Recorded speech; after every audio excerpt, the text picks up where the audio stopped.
Entonces nos quedamos estábamos hablando ya de los requerimientos nutricionales de los adolescentes y como recomendaciones generales, la idea es reducir los azúcares añadidos, incluyendo refrescos y jugos.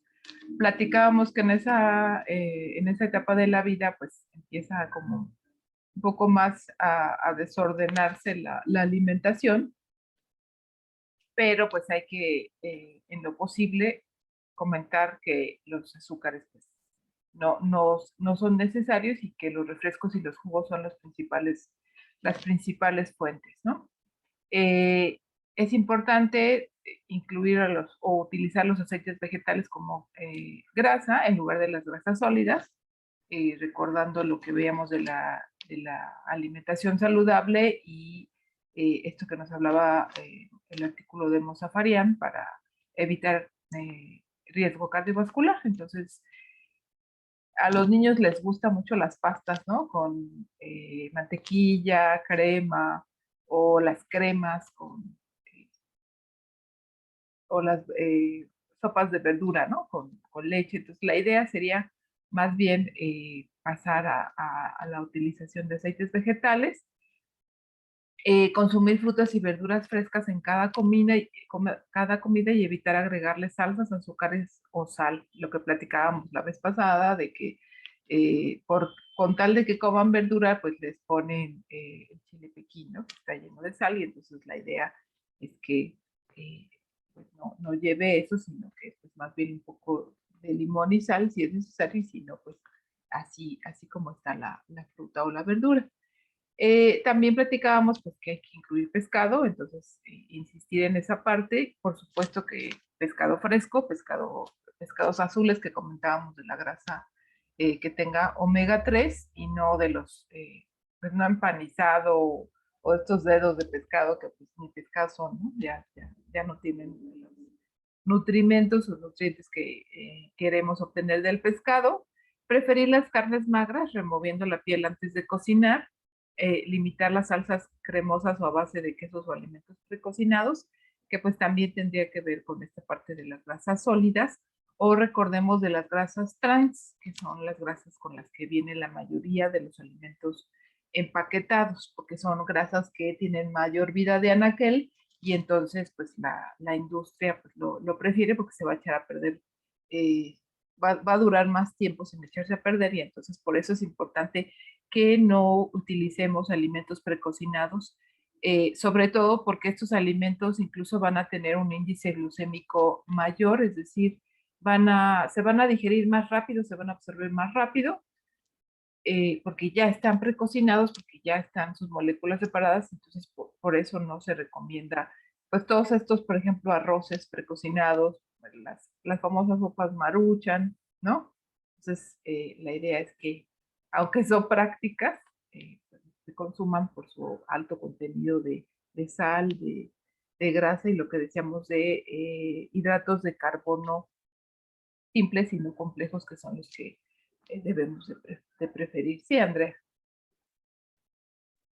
¿Por qué es recomendable que se quita la piel antes de cocinar? Por la grasa.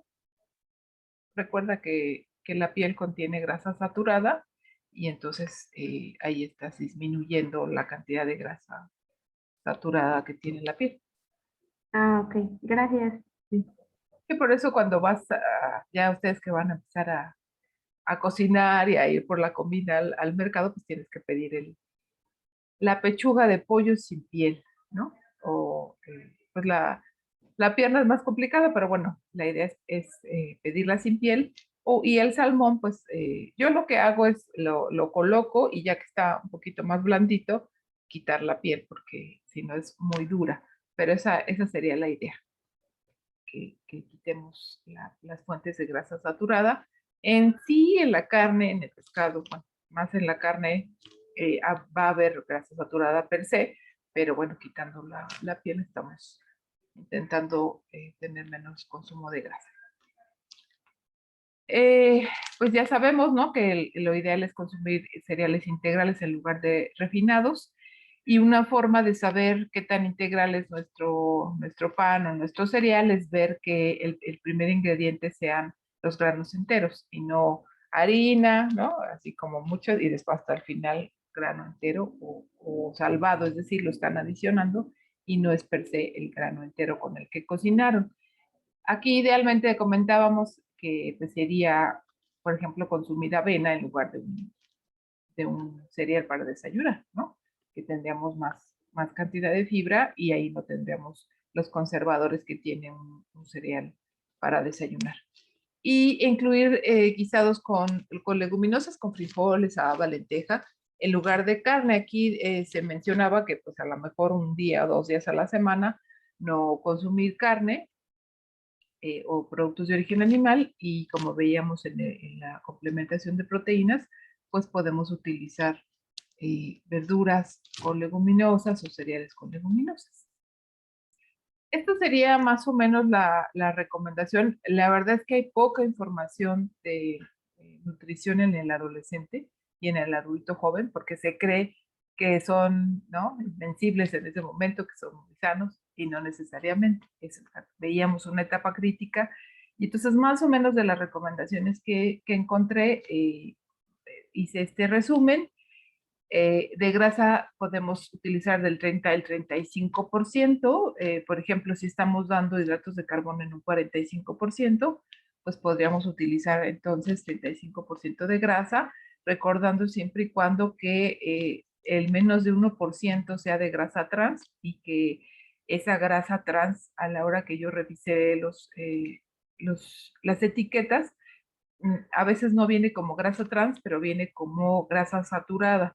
Entonces, si estoy hablando, por ejemplo, de un pan de caja y dice grasa saturada, pues si no está hecho con alimentos de origen animal, si no tiene mantequilla, esa grasa saturada que se reporta ahí, están hablando de grasa trans. Entonces, lo ideal es que tenga menos de 1% y en el día, pues consumir menos de, en la etiqueta que diga menos de 2 gramos de grasa saturada.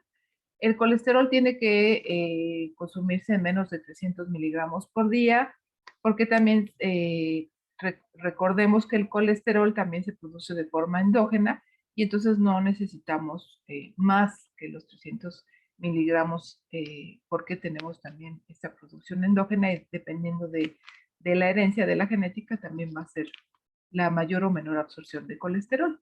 La grasa saturada entre 8 al 12%, veíamos que podría ser el 10%, porque abajo de 8%, pues ni siquiera puedes comerte una porción de carne porque ya te pasaste del 8% de la grasa saturada.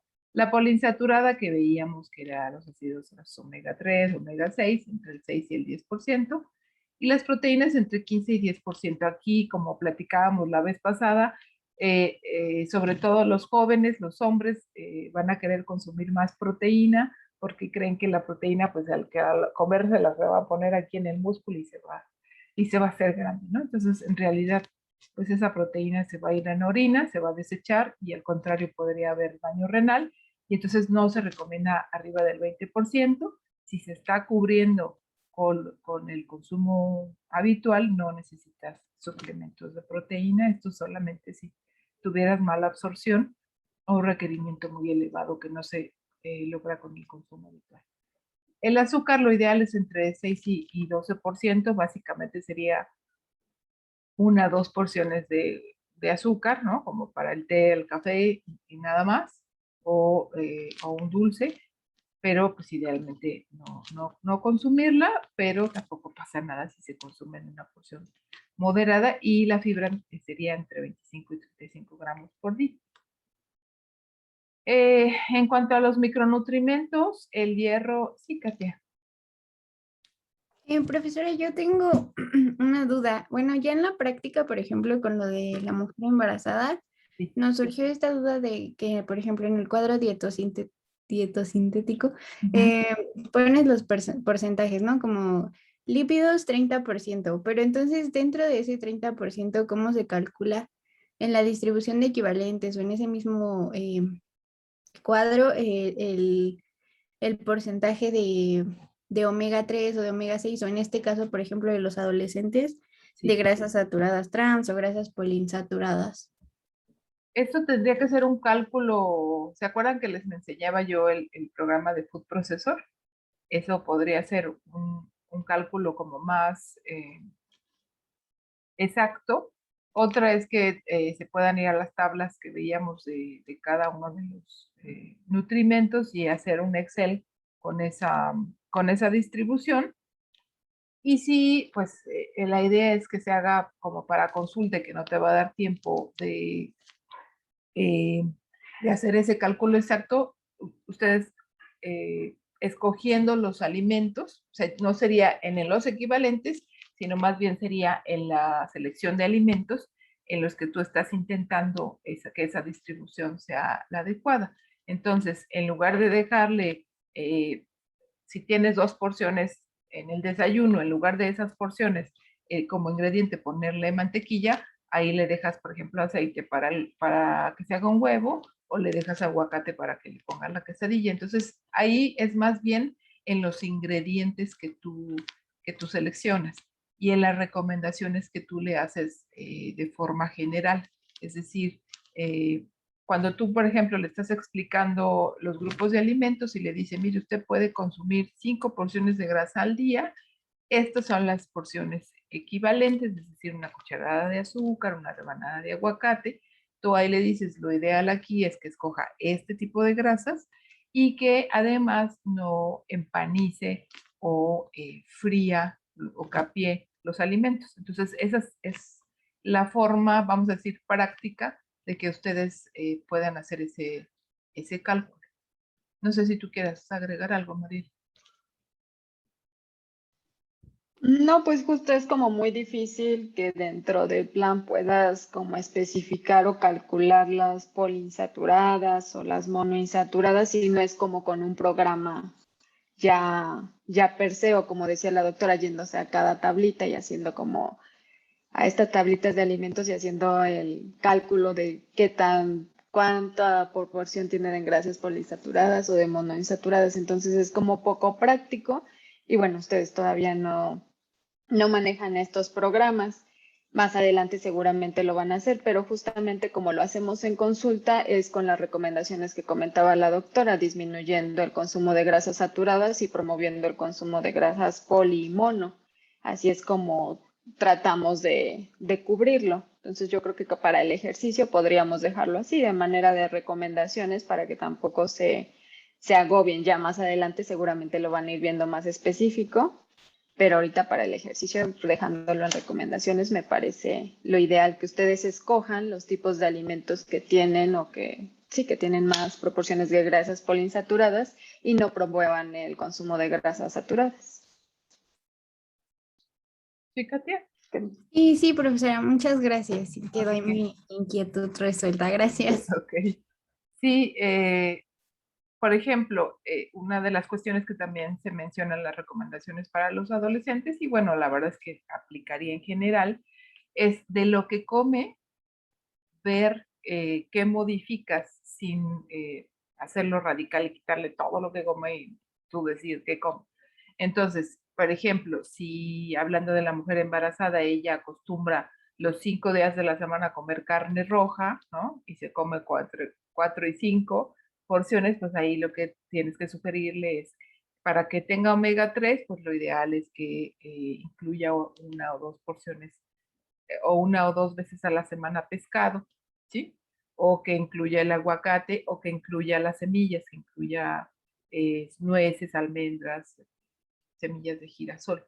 Esa es la forma como ustedes van a poder hacer o obtener esa proporción. Y como decíamos de las grasas trans, que también se aplicaría en general a toda la población, sería evitar cosas empaquetadas, cosas fritas. En realidad, cuando ustedes vean la parte de enfermedad cardiovascular, que tiene que ver mucho, pues, esta parte del consumo de grasas, y que el riesgo cardiovascular muchas veces está dado por el colesterol LDL, que veíamos en la clase de la profesora Mariel. Una de las fuentes más importantes es la grasa trans, que nadie se fija, ¿no? Te dicen, no, quita el huevo y ya con eso. Y nadie te dice que quites lo empaquetado y lo que contiene grasa frita y refrita, ¿no? Entonces, volviendo a la parte de hierro, que también se acuerdan que platicábamos que en el embarazo y en la infancia la anemia es el principal problema nutricional, sobre todo en áreas rurales, en áreas marginadas.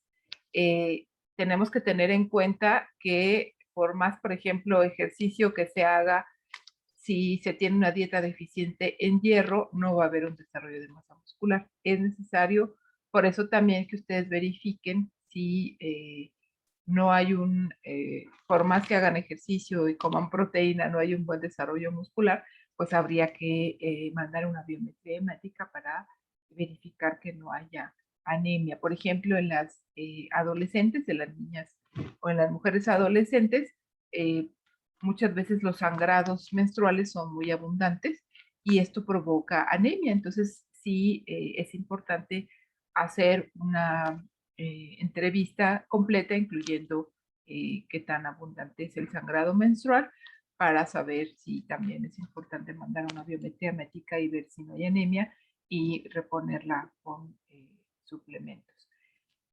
Sí, Fernanda.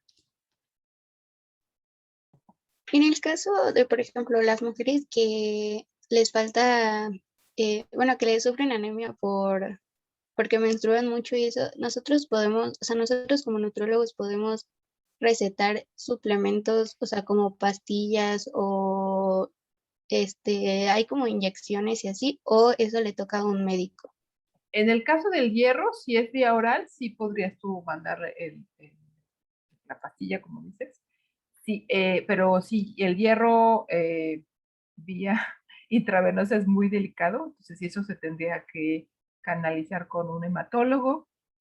Si es muy grave la anemia, si la anemia también podría ser por cáncer, ¿no? Por algo hematológico, por algún sangrado de tubo digestivo. Entonces, sí tendría que verse en conjunto. O sea, si ustedes detectan que hay anemia, sí sería bueno mandarlo por lo menos con un médico internista y verlo en conjunto, y podrían mandar ustedes el suplemento, complemento de hierro, pero sí corroborando que la causa sea nada más por el sangrado menstrual y no porque haya un sangrado de tubo digestivo o alguna otra causa que no hayamos detectado.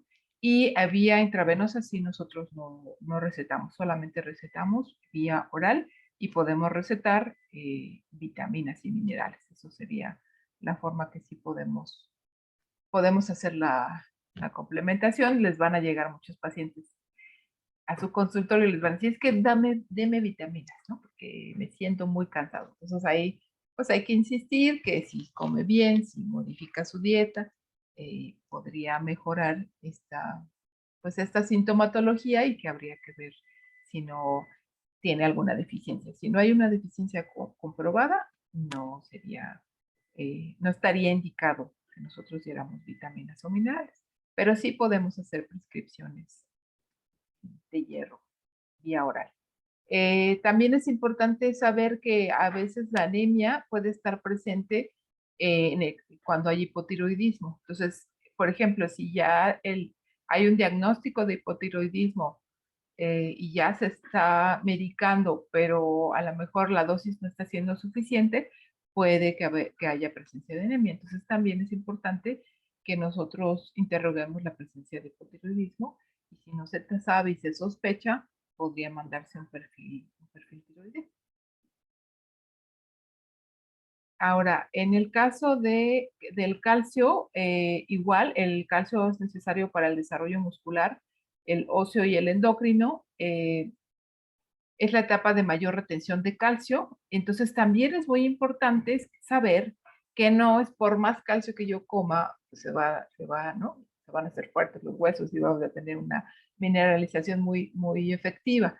Si no hay ejercicio, y si no hay ejercicio de impacto, es decir, que yo me salga a caminar, que yo me salga a trotar, que yo me ponga a saltar la cuerda, no va a haber una buena mineralización de cadera. Se ha encontrado que se asocia el número de horas que se hace de ejercicio con ese grado de mineralización de cadera. Y entonces ahora que estamos, sobre todo ustedes que están muy jóvenes y todavía no llegan a su pico de mineralización ósea, pues hay que moverse, porque si no se mueven no va a haber, no van a llegar al pico.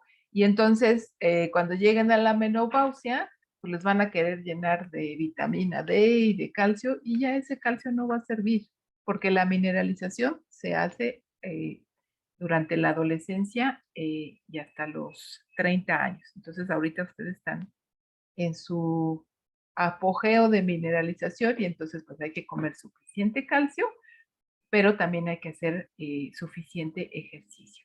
Ahora bien, hay que tener precaución con un ejercicio intenso porque pues también luego nos vamos a los extremos y nos vamos a correr 10 kilómetros diarios.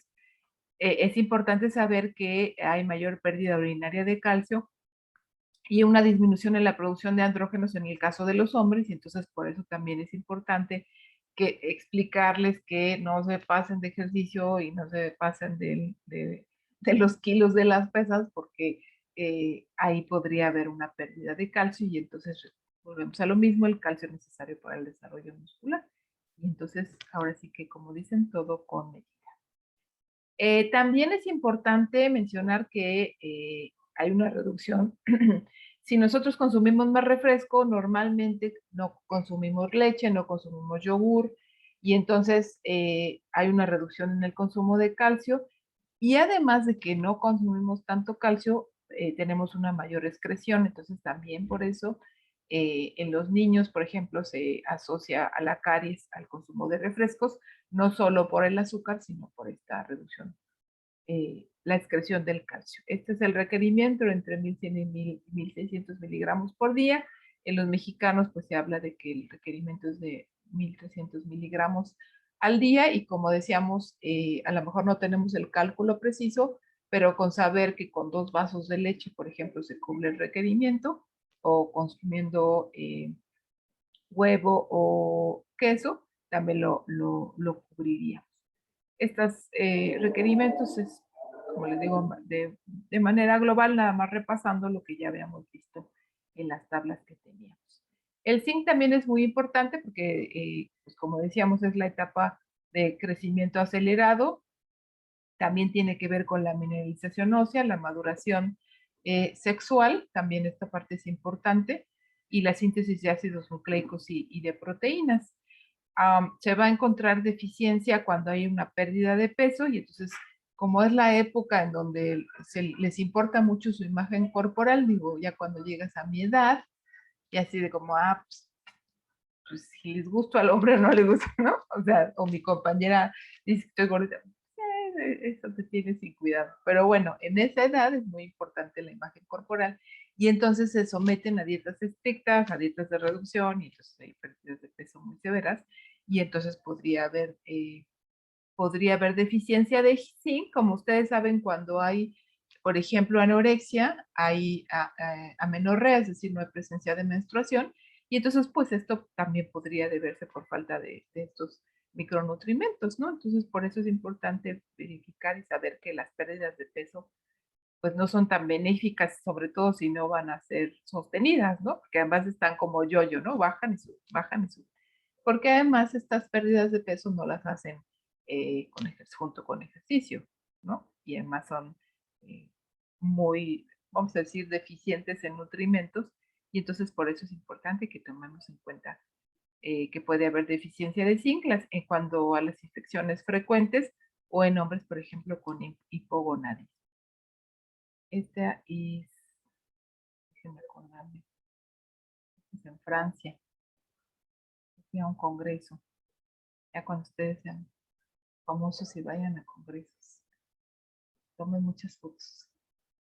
En el caso de, como les decíamos, de la apariencia, esta época es importante, por ejemplo, en el caso de los papás, de no criticar la apariencia, ¿no? Los adolescentes, decíamos, se preocupan mucho por su imagen corporal, y entonces es necesario mencionar que una dieta restrictiva no les va a hacer bien, que probablemente con la imagen que están, podemos decir, ¿no? En las series y en las revistas, etcétera, que se supone que así es la belleza, pues explicarles que no, que lo importante también es estar sanos, ¿no? Y entonces, como nutriólogos, por supuesto que esta no es una clase de trastornos de la alimentación, es un tema muy complejo, de muchas horas, pero siempre es importante que ustedes sepan que pueden hacer tamizajes, es decir, cuestionarios para detectar un posible riesgo de alguna conducta alimentaria, de algún trastorno de la conducta alimentaria, que serían los más conocidos como anorexia nerviosa o bulimia, y entonces se puede preguntar, ¿no? Por ejemplo, si cuando prepara los alimentos no los consume, si le aterroriza tener sobrepeso. Por eso también es importante preguntar si cuando el adolescente llega a consulta no llega con sus papás, pues preguntar si pues algún familiar tiene diabetes, hipertensión o sobrepeso u obesidad, para que también sepamos cuál es el origen del trastorno, ¿no? Podría ser que como sus papás tienen un nivel, un grado de obesidad muy severo, pues podrían tener miedo a tener el sobrepeso, que por ejemplo corta los alimentos en trozos muy chiquitos, porque pues así como que no se los quiere comer. Siento que otros preferirían que comiera más. Lo del el vómito, me contaban, por ejemplo, que en alguna universidad privada era muy común que todos los días se oyera chicas vomitando, ¿no? Entonces, pues es terrible, pero pasa, ¿no? Y entonces, haciendo estas preguntas, podría orientarme a que puede tener un posible trastorno. Y existen diversos criterios o diversas guías para detectar o diagnosticar el trastorno de alimentación, y una de estas es el DSM-5. Perdón. Dime, Paula. Bueno, yo quería preguntarle, o sea, es que últimamente he visto mucho que, bueno, así principalmente entre los adolescentes está como muy, pues sí, de moda lo del ayuno intermitente. Entonces quería preguntarle qué onda con eso, o sea, qué tan malo es y por qué no debemos así como recomendarlo o Recomendarlo. fomentarlo. Ajá. El ayuno intermitente se ha puesto, como dices, de moda, porque salió un estudio o salieron varios estudios en donde demostraron que los musulmanes es alguna religión totalmente distinta a la que la mayoría de los mexicanos tenemos. Entonces, estas, como ustedes saben, tienen pues la costumbre de hacer ayunos, ¿no? Que hay una época del año, se me fue el nombre, que hacen ayuno y que solamente hasta que se meta el sol pueden consumir, ¿no? Y entonces vieron que estas poblaciones pues tenían menos riesgo de diabetes, menos riesgo de sobrepeso o menos sobrepeso, y entonces por eso dijeron, pues puede ser bueno el ayuno, ¿no? Pero no se fijaron que las costumbres de estas poblaciones pues son diferentes a nuestras costumbres, ¿no? Porque además nosotros, por ejemplo, como mexicanos, tenemos mucho más riesgo de diabetes genéticamente. Se ha encontrado que tenemos más riesgo. Y entonces cuando tú haces un ayuno, que bueno, justo también tiene que ver con esto de los atracones en bulimia, cuando tú te mueres de hambre, cuando tienes forma de comer, ¿qué haces? ¿Comes poquito? No, No, pues ¿qué pues haces? tienes mucha hambre y comes Exacto, mucho. exacto. Cuando ibas a la escuela, a la prepa y no desayunabas y no comías y llegabas a tu casa, ¿qué hacías? ¿No? Comías y cenabas al mismo tiempo. Entonces, porque también recordemos que pues tenemos concentraciones de glucosa en la sangre. Si nuestra glucosa baja, nos va a dar hambre y vamos a comer.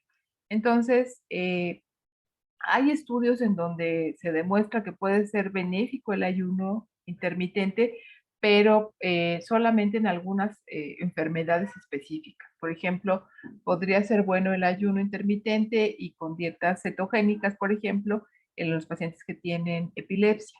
Pero esos son como casos muy seleccionados. Y alguna revisión que salió, no me acuerdo, María, si era New England, alguna revisión como muy que se difundió mucho, que también ya vamos a ir platicando de los artículos y cómo leerlos correctamente y cómo saber si, pues sí le hago caso o no le hago caso al artículo, aunque esté escrito o publicado en la revista más famosa, New England Journal of Medicine, por ejemplo, o Lancet.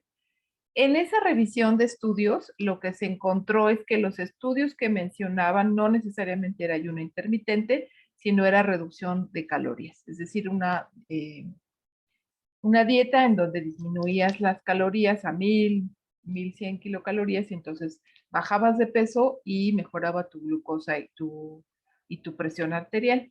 Pero eso era también en personas que tienen sobrepeso, tienen obesidad y que ya tienen alguna comorbilidad. La verdad es que aquí en la unidad metabólica se está haciendo un proyecto, yo no estoy involucrada, pero conozco alumnas que sí, y la verdad es que dicen que tienen muy bajo apego y además no están midiendo masa muscular. Recordemos que cuando nosotros tenemos una dieta estricta en kilocalorías y reducimos la disminución de peso es drástica, mucho de lo que ustedes están perdiendo es masa muscular. No solo grasa, sino masa muscular. Y no es tan fácil regresar a la masa muscular que tenía uno y más si va uno envejeciendo. Entonces, no, yo no lo recomendaría por todas estas condiciones, tiene efectos adversos y si está de moda y sobre todo en los adolescentes, pues imagínense que además podrían no tener ni siquiera sobrepeso, ¿no? Tener peso normal o incluso bajo peso. Entonces no es recomendable el ayuno intermitente.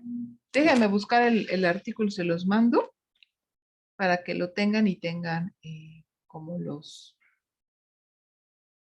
la justificación, los elementos para decir que no. ¿Tú quieres comentar algo más, Mariel?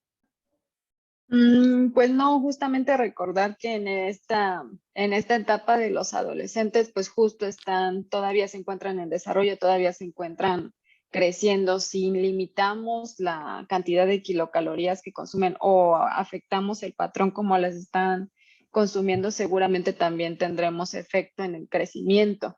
Entonces, definitivamente los adolescentes para este tipo de patrones, bueno, de dietas que se han puesto de moda, pues no son nada recomendables. Y como decía la doctora, esto del ayuno intermitente se ha evaluado en ciertas condiciones, en ciertas patologías, y también se ha evaluado como a corto plazo. No se ha visto sus efectos a largo plazo, que es en donde muchos nutriólogos o muchos personal del área de la salud es en lo que no estamos de acuerdo, en cómo vamos a ver los efectos a largo plazo que podrían ser perjudiciales e incluso irreversibles para la salud. Pero sí iremos revisándolo seguramente más adelante.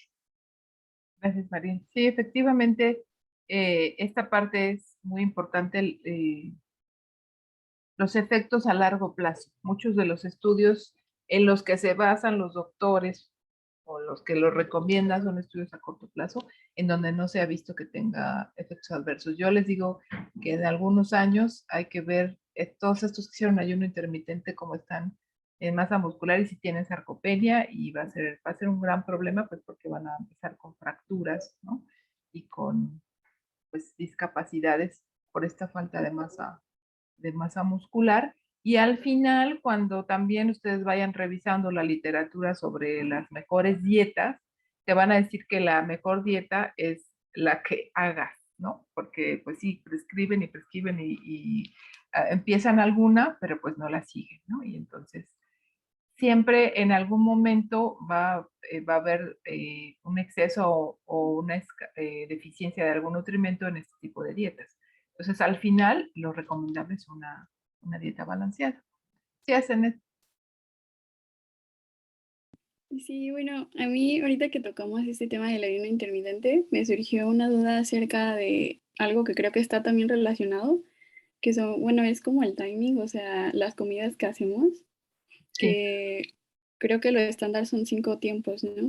Ujú. El otro día leí que en realidad no había mucha diferencia en si se hacían a lo mejor 3 comidas o 4 comidas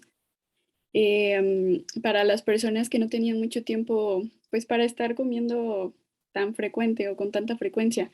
Pero ahorita que mencionamos esto, también había excepciones acerca de las personas con diabetes, creo, y en ciertos atletas. Entonces, no sé si en realidad descartando estas dos cosas, se pueda aplicar esta parte o también tenga algunas afecciones. En realidad hay pocos estudios que te digan el por qué sí o el por qué no las 5 comidas o las 3 comidas. La mayor parte o la mayoría de los pacientes que tú vas a ver, que van a tener sobrepeso, que van a tener obesidad, que van a tener familiares con diabetes, van a tener lo que se llama hipoglucemia reactiva. ¿Por qué? Porque ya ellos tienen pues antecedentes de diabetes y seguramente no solo es porque genéticamente se heredaron, sino tienen malos hábitos como sus familiares. Entonces van a tener hipoglucemias reactivas y la colación de media mañana y de media tarde te va a servir para evitar pues, esta hipoglucemia, que se sientan mal y que además vayan a la tienda a comprar lo que se les ponga enfrente porque tienen hambre. Entonces, sí tendría que ser esto también individualizado. Sí hay personas que con 3 comidas les va bien y tienen, pues están en metas de peso, de concentraciones de glucosa, de lípidos. Entonces, esto sí puede ser individualizado. En el caso de los diabéticos y sobre todo si están con insulina, hipoglucemiantes, pues sí hay que ser muy cuidadoso. Y por eso hay que interrogar al paciente en el sentido de si tiene mucha hambre, en qué momento tiene mucha hambre. Muchos te van a decir, pues a la hora que salgo de la oficina para mi casa, ¿no? Porque pues ahí, de aquí a que llegan, cocinan, etcétera. Entonces, por eso, si se come una colación a media mañana, a las 12, a la 1, incluso saliendo de la oficina, pues ya van a llegar a la comida y van a comer también la idea de la colación es que coman menos en la comida, que no se sirvan 2 platos, porque acuérdense que si tenemos hambre, vamos a comer. Entonces la idea es desayunar muy bien en la mañana, tener tu colación para que no, y se acuerdan que hablábamos, que también ahorita lo vamos a comentar con la parte del sueño, el consumo de glucosa va a ser mayor durante las primeras horas del día y a partir de la tarde hacia la noche el consumo va a ir disminuyendo porque somos sensibles a la luz y entonces decimos, no, pues ya no vamos a ir a dormir, ya no necesitamos tanta energía. Entonces, si tú no consumes una colación a media mañana, llegas y comes mucho en la comida, a lo mejor te puedes seguir comiendo toda la tarde, ¿no? Y entonces el consumo calórico aumenta. Entonces, respondiendo concretamente, eso es individualizado, hay que hacer un buen interrogatorio, porque te va a decir, ay, no, yo no tengo tiempo, entonces le dices, y incluso va a haber, por ejemplo, taxistas o personas que se la pasan en la calle que te van a decir que ellos no desayunan y no comen porque no les da tiempo, pero además no les da hambre. Si ustedes a esos sujetos les hacen una curva de tolerancia a la glucosa, seguramente ya tienen resistencia a la insulina y entonces esa resistencia a la insulina, si sigue perpetuándose, pues va a llegar a diabetes. Y entonces hay que decirle, ¿prefiere diabetes o prefiere comer? Porque sí es incómodo vivir con hambre, ¿no? Si estás en la calle y no tienes que comer, el que te dé hambre es incómodo. Y entonces ellos prefieren seguir sin hambre, pero pues no saben que, como no se siente, la resistencia a la insulina o la presión elevada o la glucosa elevada no, al principio no da síntomas, pues ellos creen que no les va a pasar nada. Entonces esa es la idea de las colaciones. ¿Sí? Sí, muchas gracias, doctora. Nada de qué. Entonces, volviendo a los trastornos de alimentación, hay un manual que se llama DSM-5, que es para los trastornos psiquiátricos. A partir de eso se basan los médicos para hacer los diagnósticos. Y entonces aquí, si se fijan, nos hablan de diversos tipos de trastornos de alimentación. O sea, podríamos tener como mezcla entre bulimia, anorexia, ¿no? Entre solo atracones, entre los que solo vomitan, por ejemplo, o la anorexia restrictiva, que no come nada, o la anorexia que sí come, pero come poco y lo que hace es mucho ejercicio. Y entonces, bueno, aquí viene los diversos criterios, pues tiene que, por ejemplo, en el caso de anorexia sí tiene que haber un bajo peso, ¿se acuerdan del índice de masa corporal abajo de 18.5? Pero en el caso de la anorexia típica o en el caso de la bulimia, no se requiere que haya bajo peso para hacer el diagnóstico. Por ejemplo, uno creería que no puede haber sobrepeso, pero sí puede ocurrir lo de los atracones, ¿no? Entonces, esta sería como nada más para que ustedes tengan una idea de si se tiene una sospecha, ¿no? Porque a veces solo es la sospecha y lo que se tiene es que ordenar la alimentación y no requiere un tratamiento multidisciplinario o más allá, pero si sí se sospecha, si es muy fuerte esta sospecha y ya tenemos incluso deficiencia, por ejemplo, de los electrolitos están bajos, ya dice que tiene taquicardia porque puede haber arritmias, etcétera. Es muy importante que ustedes hagan un primer interrogatorio, pero después enviarlo a un médico y a un psiquiatra, psicólogo para que también compruebe el diagnóstico y vea también la gravedad del tratamiento. Entonces, como les comentaba, es muy importante que ustedes como nutriólogos no quieran resolver todo, no se puede, siempre tiene que haber un equipo multidisciplinario, siempre tiene que haber psicoterapia. Si no hay psicoterapia, si la paciente y los familiares no están dispuestos a que entre a psicoterapia porque pues, les van a decir que no está loca, que a veces esa es la idea errónea que se tiene de ir al psicólogo y al psiquiatra, pues no se va a tener resultados, no se va a resolver el trastorno y entonces a veces es necesario la hospitalización porque pues se llega a tal nivel de trastorno pues que hay riesgo de suicidio. Siempre, siempre, siempre va a haber problemas familiares graves, por eso tiene que haber una terapia familiar, porque si no se involucra a los papás.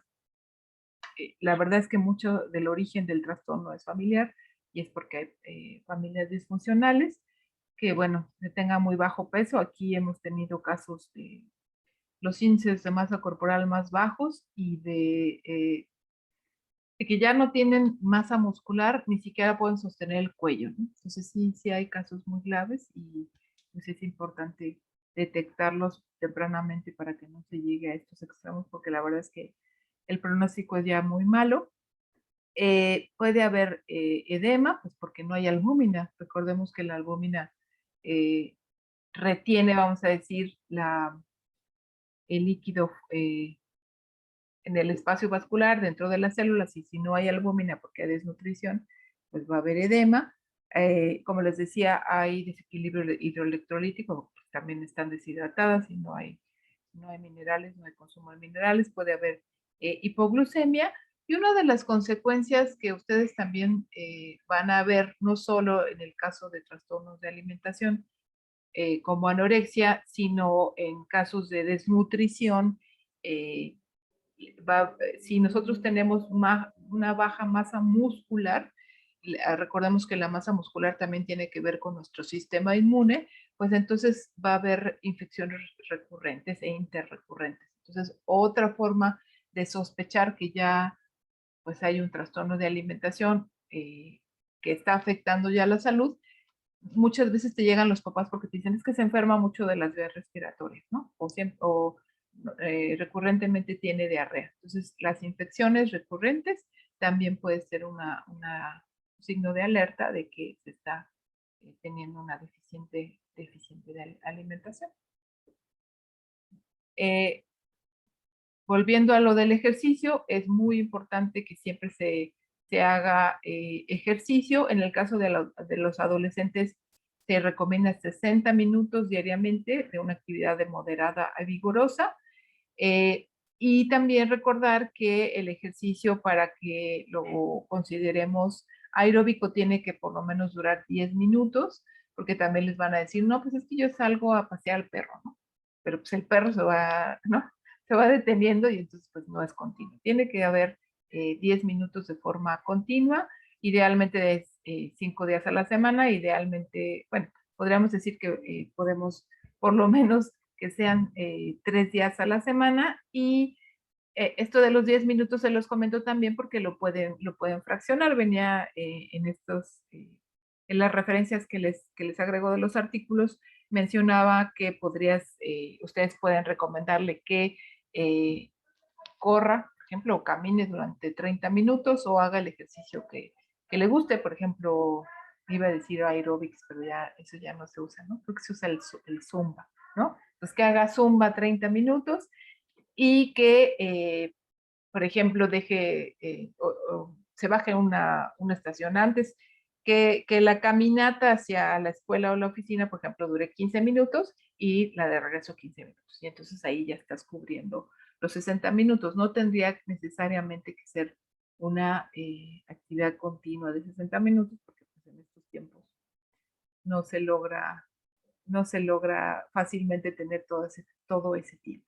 Entonces, es importante siempre hacer hincapié para que haya un adecuado desarrollo muscular y por esa parte les decía, ¿no? De las flaquitas pues, que no tienen nada de fuerza ni condición física porque están delgadas a base de restricción calórica y no de comer bien y hacer ejercicio. Entonces eso es muy importante hacerles hincapié a los adolescentes. Si tú no haces ejercicio, no vas a tener desarrollo muscular, no vas a tener suficientemente hambre o suficiente hambre para comer lo que se requiere.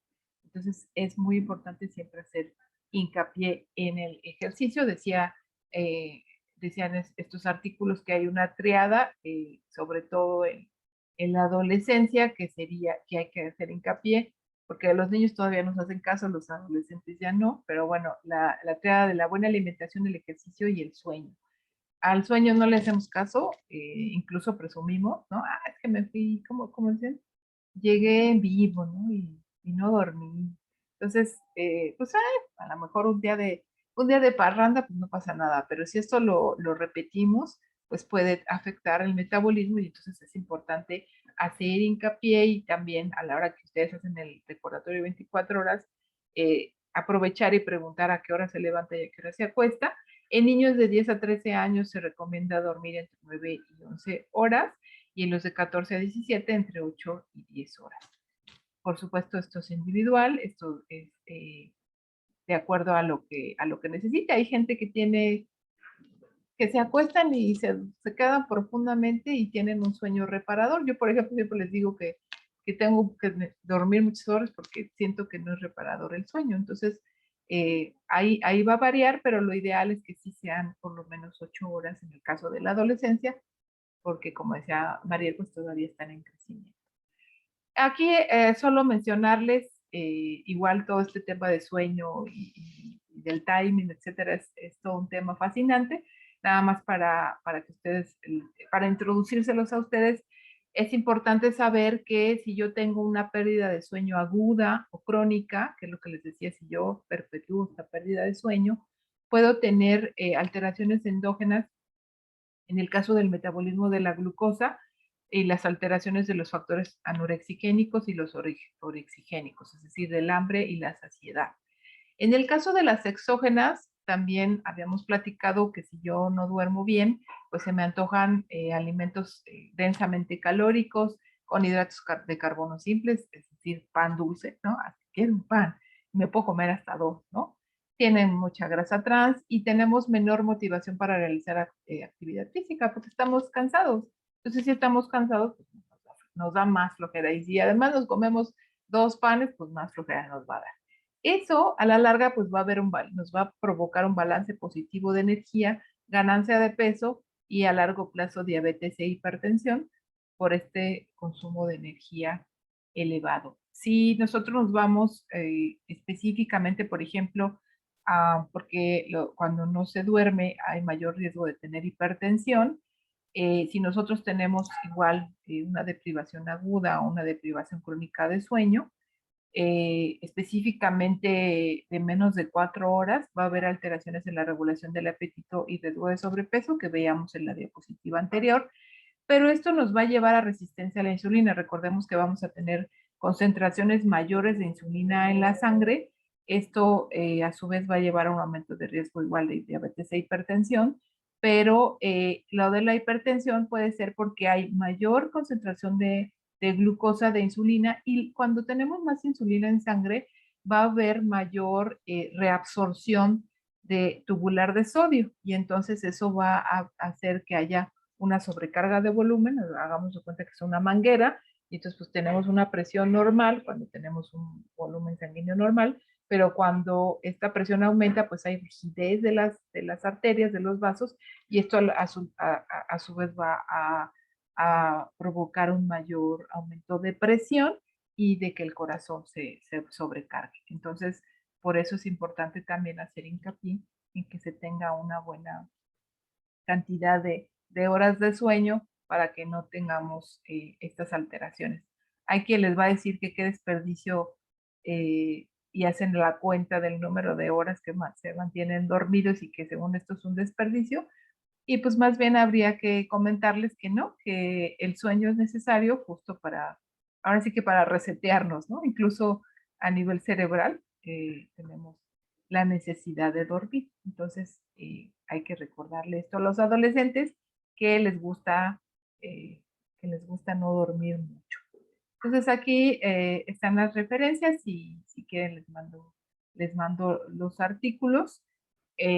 Como les digo, no hay mucho, o sea, si uno busca como las recomendaciones en adolescentes, hay mucho más en niños que de adolescentes, entonces también les invito a que cuando tengan que ir